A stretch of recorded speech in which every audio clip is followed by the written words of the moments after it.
بيمر عليك لحظات وانت مكسور تعبان عادي، كلنا مر علينا ظروف صعبه. انت محتاج انك تطلع الشخصيه المرعبه اللي جواك. قول لي هتنجح ازاي وانت لسه بني ادم بتخاف من نفس الحاجات اللي بتخوفك، بتقع في نفس الوقعات اللي انت بتقع فيها. لازم تبقى بني ادم تاني. اللي كان بيخوفك ما عادش بيخوفك، والمعركه اللي انت بتخشها وانت مرعوب ما عادتش بترعبك، والهزيمه اللي كنت خايف منها خلاص ما عادش ينفع تتهزم. وانت فاكر المسؤوليه اللي على رقبتك عيالك او اهلك ده حمل؟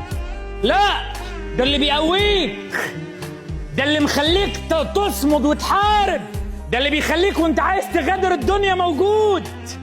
فحط الافكار دي جوه عقلك. بيمر عليك لحظات وانت مكسور تعبان عادي، كلنا مر علينا ظروف صعبه، لكن ما تتكسرش.